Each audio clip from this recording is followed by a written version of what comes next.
Nós vamos meditar na Palavra de Deus esta manhã e vamos continuar ainda hoje.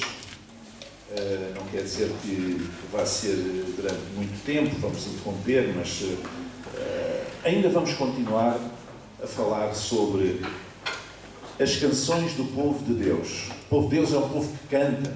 Não é? A Bíblia diz: cantai ao Senhor, diz o Salmo. E nós sabemos que há muito tipo de canções na Palavra de Deus, como eu disse, desde o antigo povo de Israel até à eternidade.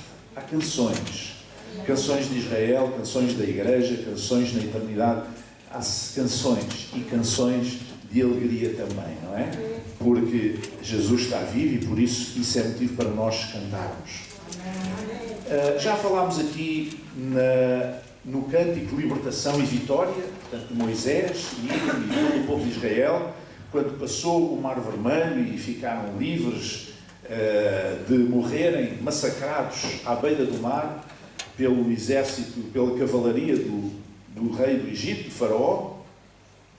E quando eles chegaram a outra margem, à península do Sinai, eles começaram a cantar, a louvar a Deus, e no final Miriam e as mulheres começaram a tocar adufes e a dançar também e a alegrar-se na presença de Deus. Uma canção um cântico de vitória e libertação.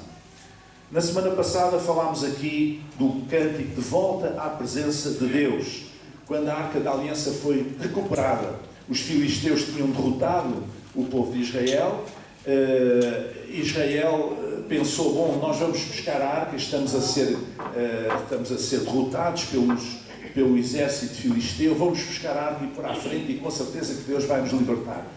Mas Deus não libertou, porque a Arca estava ao cuidado da casa do sacerdote Eli, dos seus filhos, e diz que os filhos eram corruptos, e portanto Israel sofreu essa penalização, e a Arca foi capturada para a terra dos filisteus.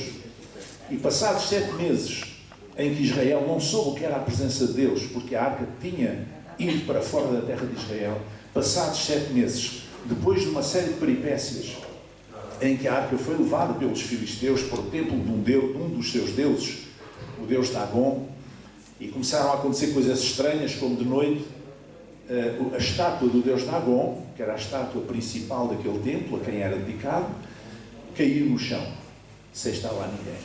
E depois, no outro dia, apareceu sem braços, e depois apareceu sem cabeça, e depois começaram a ter uma infestação de ratos terrível, como nunca tinham tido. E depois tiveram mais um problema de saúde também.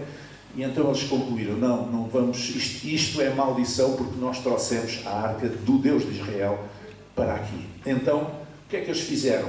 Da capital da Filisteia, eles pensaram: vamos mandar isto para uma outra cidade, para ver se nos libertamos disto. Mas na outra cidade, que não eram parvos, podiam ser na província, mas não eram salões. Eles disseram assim: não pode ser, não pode ser. Então lá a Arca fez este estrago todo e aqui veio fazer aqui. Não, vamos mandar a Arca de volta à procedência.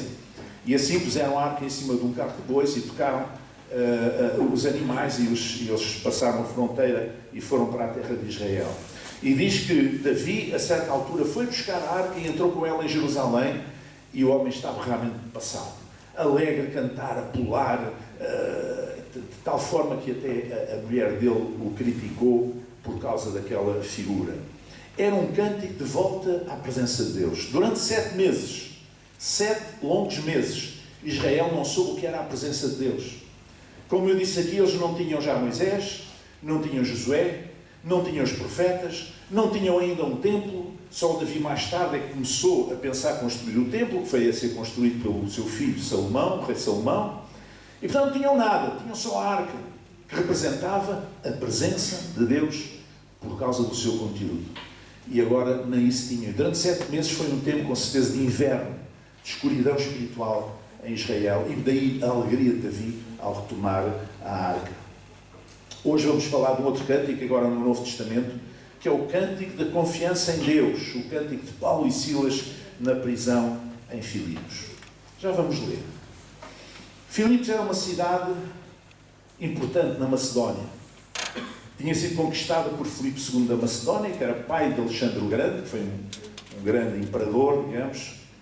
Ficava junto de uma das principais estradas romanas, a Via Inácia, que ligava Roma, essa estrada ligava Roma até a Ásia Menor, isto é, até à atual Turquia. Era uma estrada muito comprida, uma estrada muito utilizada nas rotas dos viajantes, do comércio, enfim, dos militares, etc. E Filipos ficava perto de um porto, o Porto de Neápolis, que era um porto também muito considerado. Filipos já tinha tido a exploração de ouro, minas de ouro. Em tempos tinha tido bastante exploração desse minério precioso. Agora parece que já não tinha, mas isso desenvolveu muito a cidade e tornou a cidade de Filipos uma cidade importante na Macedónia. Porque é que Paulo e Silas se dirigem à Macedónia? Se dirigem à Europa pela primeira vez?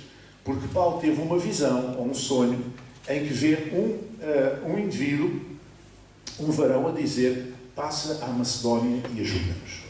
E ele tomou isso como sendo uma coisa de Deus, e então ele e Silas decidiram: vamos para Neápolis, vamos navegar até Neápolis, até ao Porto, e dali é um saltinho até Filipos, e assim foi.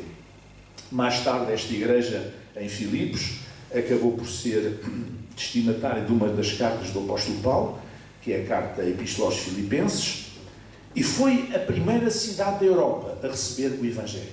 A primeira cidade da Europa a receber o Evangelho foi Filipos.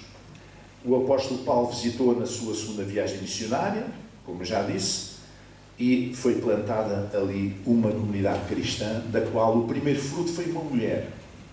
As mulheres estão à frente na Bíblia em quase tudo. Os homens é que querem mandar. Não é? Eu farto-me de rir quando há pessoas que acham: as mulheres não podem ser pastoras, as mulheres não podem não sei o quê. As mulheres só servem para trabalhar, não servem para mais nada. Mas a primeira conversão na Europa foi uma mulher chamada Lídia. Era uma comerciante, uma vendedora de púrpura. Púrpura era uma substância natural, tirada do mundo vegetal, como outras, que servia para atingir os tecidos, para dar cor aos tecidos. Porque naquela altura não havia química desenvolvida, não havia... portanto, hoje é tudo químico, não é? Para fazer as cores. Mas naquela altura não havia, então tinham que recorrer às coisas da natureza, às bagas e aquelas coisas, para ir retirar aquelas substâncias. Depois haviam de dar o vermelho, o azul, o púrpura, etc. E então aquilo era muito precioso, era caro. Ela devia estar bem da vida, devia ser um negócio próspero, não é? Diz que aquela mulher era vendedora de púrpura. E o que aconteceu foi que, quando Paulo e Silas andavam na cidade, houve uma rapariga, uma jovem, que andava atrás deles. E andou uma vez, duas vezes, três vezes atrás deles e andava a gritar: estes são filhos de Deus Altíssimo, estes são não sei o quê. E estava a perturbar a sua missão. E então Paulo, já farto daquilo, virou-se para trás e expulsou aquele espírito de adivinhação que aquela rapariga tinha. E esse espírito de adivinhação permitia que ela adivinhasse coisas e desse muito lucro aos seus donos. Era uma escrava. Os seus senhores ganhavam muito dinheiro com aquela habilidade dela. O que é que aconteceu? Ela perdeu essa possibilidade, essa habilidade de adivinhar o que quer que fosse, e, portanto, os seus senhores ficaram furiosos, fulos da vida, porque tinha-se acabado a sua fonte de rendimentos. Então eles começaram a mover-se por aqui e por ali, e foram ter com as autoridades e inventaram coisas e lançaram atuardas e falsos testemunhos, de maneira que Paulo e Silas acabaram na prisão. Mas antes de serem presos, foram chicoteados, as suas vestes foram rasgadas e então foram lançados na prisão. E como nós sabemos, e já vamos ler a seguir, por volta da meia-noite, houve um sismo, um tremor de terra. Eu não sei qual foi a intensidade, mas sei que abanou as estruturas, abanou os alicerces da prisão. E, portanto, as portas da prisão, não sei se eram fechadas com cadeados, se era com correntes, se era com fechaduras, se era o que fosse, arrebentou tudo. Com certeza que Paulo e Silas não estavam sozinhos numa cela. Estavam muitas outras pessoas. E havia outras celas. E aquelas portas rebentaram todas. E, portanto, os presos podiam imediatamente fugir. Mas o que é que Paulo e Silas estavam a fazer à meia-noite? Presos, acorrentados pelos pés a um cepo preso no chão, eles estavam a cantar louvores a Deus. Eles estavam a orar a Deus e a cantar louvores a Deus. Depois aconteceu uma série de coisas e eles acabaram por sair da prisão, foram à casa de Lídia e onde os crentes estavam reunidos e mais tarde continuaram a sua viagem. E ali ficou estabelecida uma igreja, não é? Porque o carcereiro converteu-se, outros presos com certeza converteram-se também. O carcereiro converteu-se, foi batizado, ele e a sua casa, quer dizer, ele e a sua família, e as coisas começou ali um pequeno fruto, que depois tornou a igreja cristã em Filipos, à qual o apóstolo Paulo escreve então depois, mais tarde, a sua carta. Vamos ler Atos capítulo 16, vamos ler apenas dos versículos 25 em diante. Atos capítulo 16, versículos 25 em diante. E diz assim: e perto da meia-noite, Paulo e Silas oravam e cantavam hinos a Deus, e os outros presos os escutavam. E de repente sobreveio um tão grande terremoto que os alicerces do cárcere se removeram, e logo se abriram todas as portas, e foram soltas as prisões de todos. E acordando os carcereiros, e vendo as portas da prisão, abertas as portas da prisão, o carcereiro tirou a espada e quis matar-se, cuidando que os presos já tinham fugido. Porque isto, meus irmãos, no Império Romano não era para brincar. Se os presos fugissem, se o carcereiro deixasse algum preso fugir, ele corria o risco dele próprio ser executado, ser morto. Então ele pensou que vão limpar o sebo, é melhor eu matar-me já, não é? Para não sofrer. Tirou a espada e quis matar-se, cuidando, pensando que os presos já tinham fugido. Mas Paulo clamou com grande voz, dizendo: não faças tal, não te faças nenhum mal, porque todos aqui estamos. E pedindo luz, saltou dentro e todo tremo se prostou ante Paulo e Silas.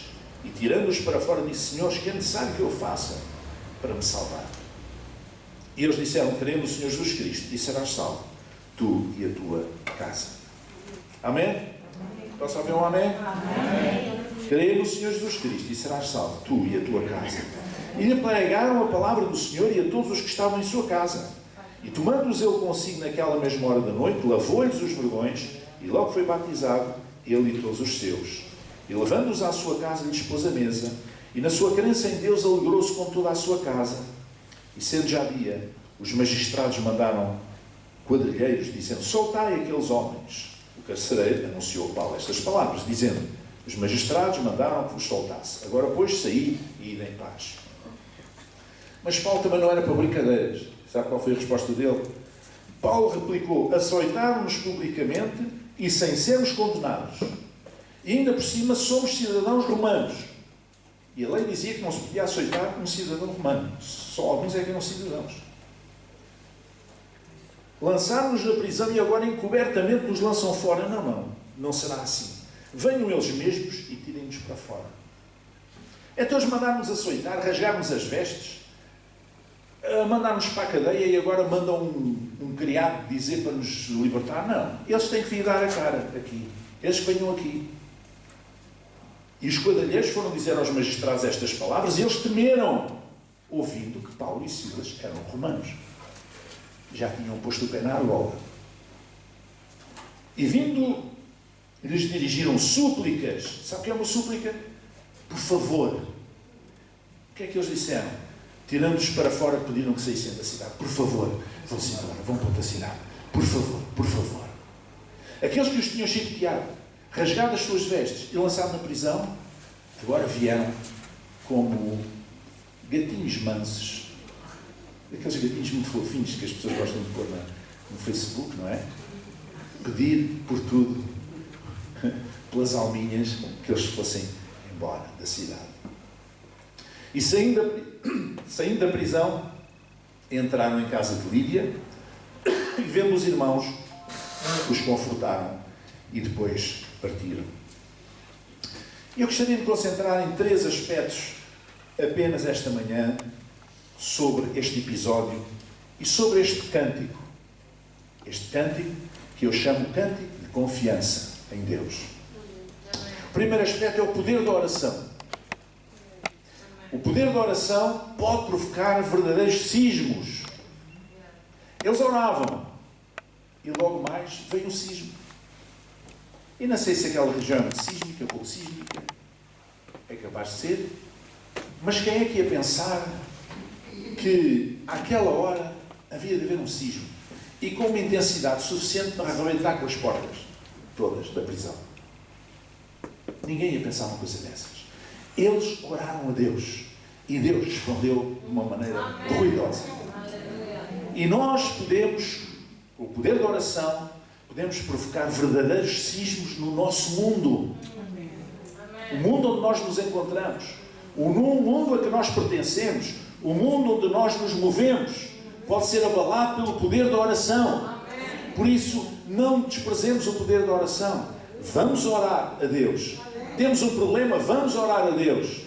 Há um irmão que tem um problema, vamos orar a Deus, uma oração de intercessão em favor daquele irmão. Porque a oração tem todo o poder. Amém? A oração do justo pode muito em seus efeitos, diz a palavra do Senhor. Jesus disse, se nós orarmos, podemos mudar uma montanha de um lugar para o outro.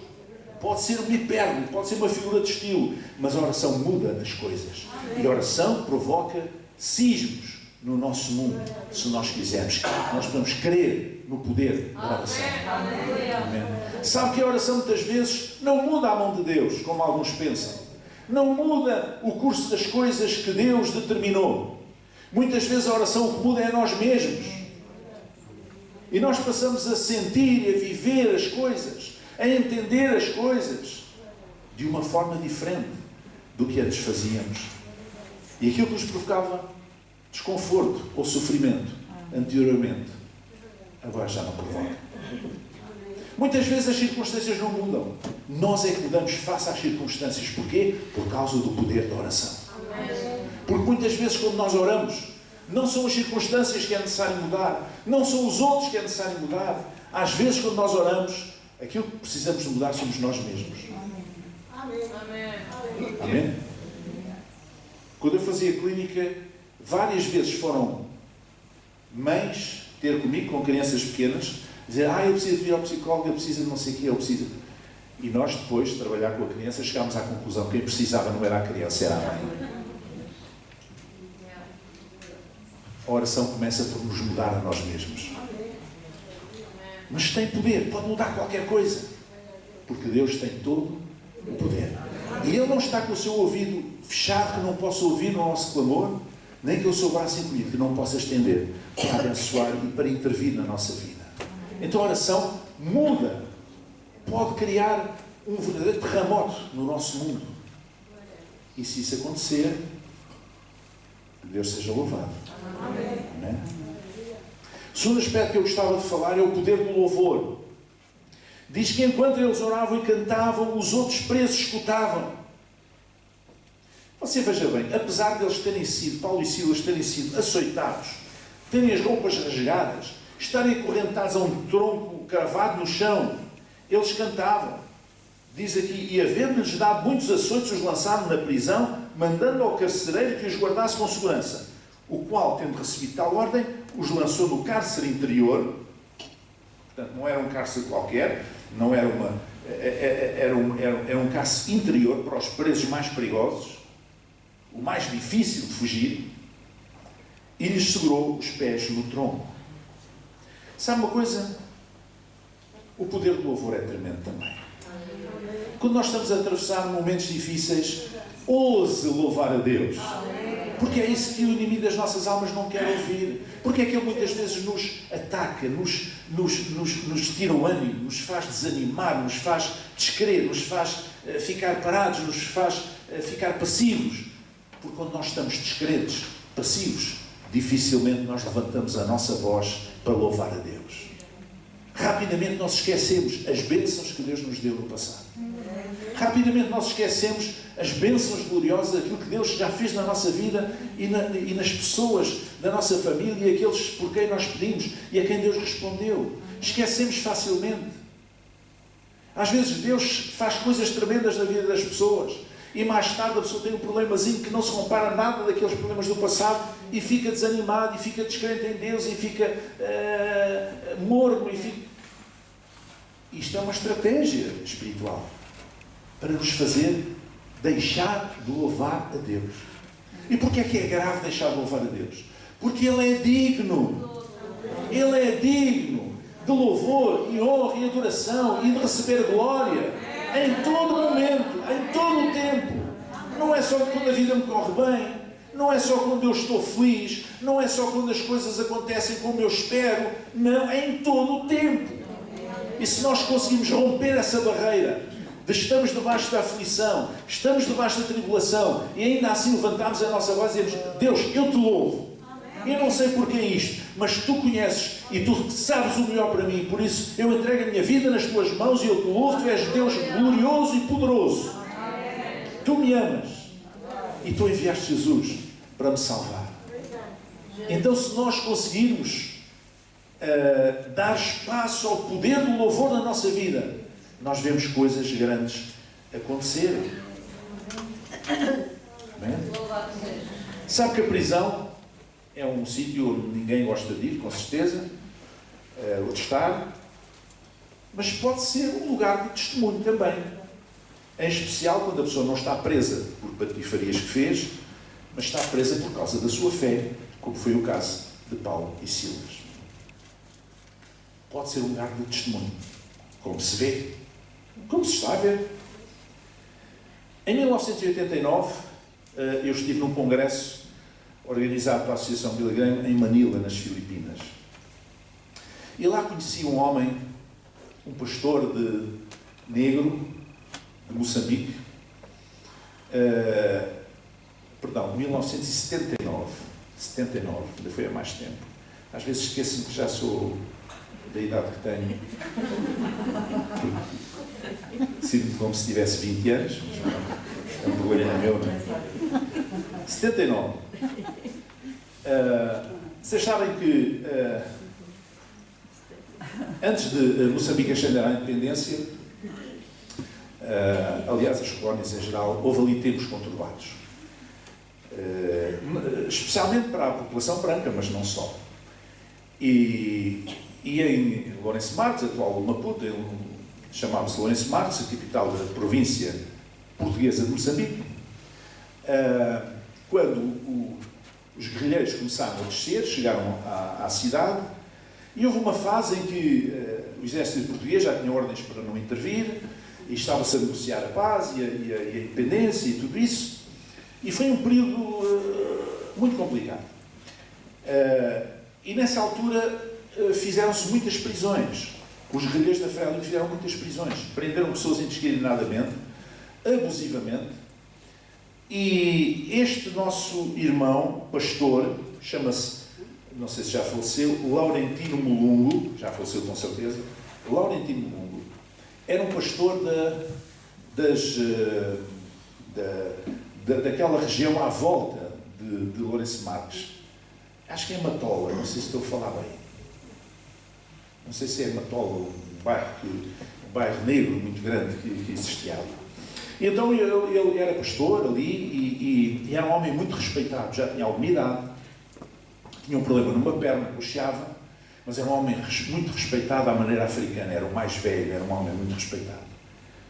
Não era assim muito respeitado, enfim, mesmo dentro da igreja, porque quando ele ia a Lourenço Marques, à igreja principal, só os pastores brancos é que se sentavam lá em cima. Ele era pastor tal e qual como eles, mas não se sentava lá em cima. Mas enfim, isso é outros 500, é outra pregação. E o nosso irmão foi preso pelos guerrilheiros. Não porque tivesse feito algum mal, mas talvez por ser um homem de Deus e por estar a proteger o seu povo, provavelmente o povo que ele pastoreava. E sabe o que aconteceu com este homem? Ele não se sentou um canto a chorar.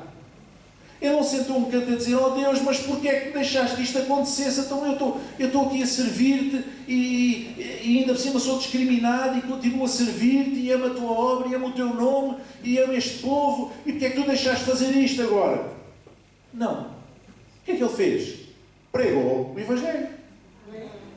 E batizou não sei quantas pessoas dentro da prisão a quem ele pregou o Evangelho e que se converteram à fé. Amém? E eu conheci este homem lá. Um homem, uma figura. Fantástico. Portanto, a prisão pode ser um lugar Quando nós estamos inocentes, a prisão pode ser um lugar de testemunho tremendo. E Paulo e Silas tiveram esta experiência, um lugar de testemunho tremendo. Eles não pararam de orar, provavelmente ainda oraram mais, mas eles não pararam de louvar a Deus. E há poder no louvor. Eles louvaram a Deus e Deus honrou essa atitude do seu coração. Por isso, irmão, nunca pare de orar e nunca pare de louvar a Deus.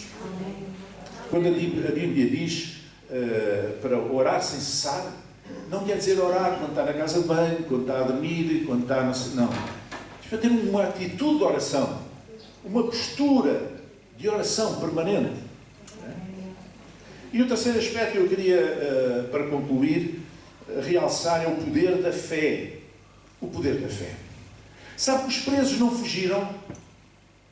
Porquê? Já pensou? Estavam lá muitos presos. E eles não fugiram. O sismo rebentou com as portas e eles podiam fugir. Aliás, o carcereiro pensou que eles tinham fugido, foi de noite. E não via luz, e portanto ele pensou, os presos fugiram todos, estou tramado na minha vida.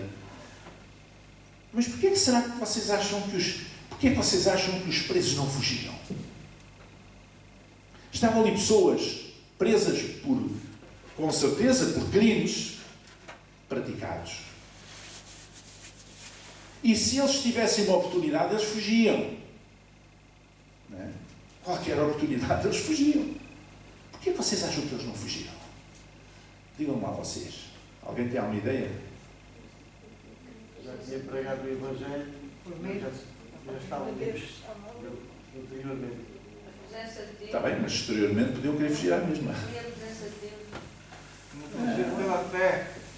Eu acho que eles não fugiram porque eles ficaram tão impactados pelo testemunho de Paulo e Silas, com as costas a arder. Você já foi chicoteado? Nunca foi, eu também não fui. Mas não quer ser. E eles lá não eram menos. E a Bíblia diz, se vocês lerem, que eles receberam muitas chicotadas. Muitas. Normalmente, determinados tipos de castigos eram 40 chicotadas menos uma. 39 chicotadas. Eu não sei se foi esse o número, se foi menos. Só sei que eles tinham as costas doridas, a arder. Provavelmente estavam com um pouco de febre, derivado dessa situação. Desconfortáveis, com os pés presos a uma corrente no chão. E qual foi a melhor coisa que eles tinham a fazer? Orar a Deus e louvar a Deus. E cantar. Cantar. Cantar um cântico de confiança. Eu posso imaginar, era um cântico de confiança em Deus. Eles estavam a cantar o quê? Estavam a cantar a amaldiçoar Deus? Não, estavam a bendizê-lo. Eles sabiam que estavam presos por causa do Evangelho. Eles sabiam o poder de Deus, por isso eles oravam a Deus. Senhor, livra-nos desta situação. Senhor, transforma esta maldição em bênção. Que é isso que Deus faz e tem prazer em fazer. Tantas vezes, transformar a maldição em bênção. E louvavam a Deus. E louvavam a Deus e cantavam um cântico de confiança em Deus. E os outros presos? Não se quiseram ir embora porquê? Porque eles queriam saber que poder era esse. O que é que aconteceu com estes homens? Estes homens estão nesta situação. Foram castigados, foram chicoteados, estão presos pelos pés, acorrentados. Nós não nos vamos embora sem saber o que é isto. Eles queriam conhecer a fonte daquele poder. O poder da fé. Eles queriam conhecer a fonte daquele poder. O próprio carcereiro, como nós sabemos, converteu-se, foi batizado, ele e a sua casa. Certamente muitos daqueles presos foram convertidos também à fé, foram batizados também. E por isso, irmãos, o cântico de confiança em Deus procede de um coração que sabe esperar no Senhor. Diz a Bíblia, espera no Senhor, anima-te e Ele fortalecerá o teu coração. Espera, pois, no Senhor. Diz no Salmo 27. Os chicoteados da vida não têm que desesperar. Apenas têm que confiar em Deus. Muitas vezes nós não somos chicoteados com um chicote material, mas somos chicoteados pela vida. Muitas vezes. Se uma pessoa está bem no seu trabalho e de repente perde o emprego, é uma chicotada que leva. Se perde um ente querido, é uma chicotada que leva. Se tem um problema qualquer grave, é uma chicotada que leva. Somos chicoteados pela vida, faz parte da vida. Mas os chicoteados da vida não têm que desesperar. Não têm que deixar de orar. Não têm que deixar de cantar. Não têm que deixar de louvar a Deus. Até deveriam fazer mais. E confiar em Deus. E esperar em Deus. Nosso Deus e Pai, nós te agradecemos pela Tua palavra, Senhor, que ela é Espírito e vida em nós, Senhor. Nós te agradecemos porque podemos, no meio da maior dificuldade e aflição, levantar a nossa voz, clamar a Ti, mas ao mesmo tempo louvar o Teu nome, bendizer o Teu nome, Senhor, porque Tu és digno, bendito sejas, Senhor. Nós Te louvamos e louvamos esta manhã, Senhor. Nós Te glorificamos, Senhor, porque Tu és verdadeiramente digno de receber honra e louvor e poder e glória, Senhor, daqueles que são Teus, Senhor. Por isso nós levantamos a nossa voz, e levantamos a nossa vida, e levantamos as nossas mãos para Ti, Senhor, glorificando o Deus de misericórdia e benignidade que Tu és, Senhor. Bendito seja o Teu nome. Ajuda-nos a aprender com Paulo e Silas, Senhor, a sermos fiéis na nossa oração, no nosso louvor, mesmo no meio das dificuldades, Pai. Em nome de Jesus. Em nome de Jesus. Que assim seja. Que assim seja. Amém. Amém. Amém. Bendito seja o nome do Senhor. Bendito seja o nome do Senhor.